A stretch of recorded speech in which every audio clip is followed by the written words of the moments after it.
Napoleon Bonaparte, the towering military strategist who reshaped Europe, met his demise in exile on the remote island of Saint Helena in 1821. His death has been a subject of extensive debate, with theories ranging from arsenic poisoning to chronic stomach ulcers. However, one of the most compelling explanations remains stomach cancer, an affliction that also claimed the life of his father, Carlo Buonaparte.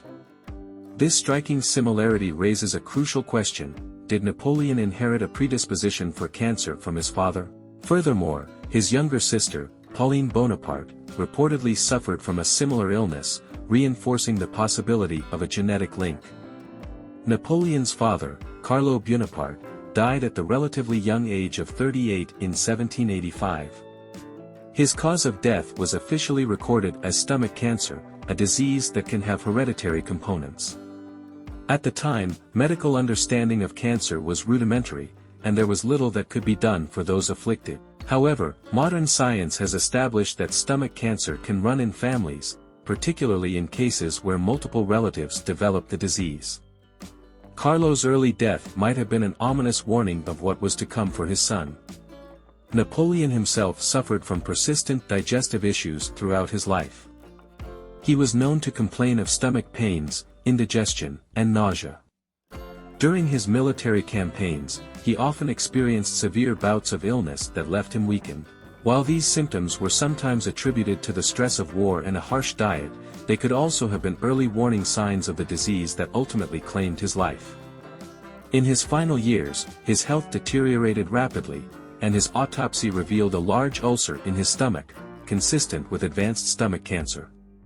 Pauline Bonaparte, Napoleon's younger sister, also suffered from a severe illness that led to her early death at age 44 in 1825. While some reports suggest she may have had tuberculosis or another chronic disease, other historical accounts indicate that she, too, might have succumbed to cancer. If true, this would strengthen the argument that a hereditary predisposition for cancer ran through the Bonaparte lineage.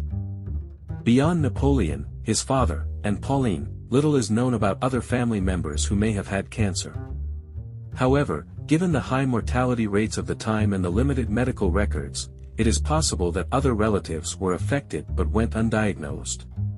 Genetic predisposition to cancer was not understood in the early 19th century, but today, we recognize that hereditary factors can significantly increase the risk of developing certain types of cancer, particularly in cases where multiple first-degree relatives are affected. Napoleon's autopsy, conducted by his personal physician, François Carlo Antimarchi, described a significant ulcer in his stomach that had perforated into surrounding tissue.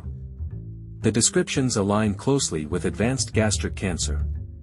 However, conflicting theories about arsenic poisoning emerged due to the discovery of high levels of arsenic in Napoleon's hair. Some believe he was deliberately poisoned, while others argue that the arsenic may have come from environmental exposure, as arsenic was commonly found in wallpaper and other household items of the time. Despite the poisoning theories, the hereditary cancer hypothesis remains highly plausible. Napoleon's father's confirmed case of stomach cancer, combined with the likelihood of Pauline also suffering from the disease, suggests a genetic link. Modern studies have identified specific gene mutations that increase the risk of stomach cancer, such as mutations in the CDH1 gene.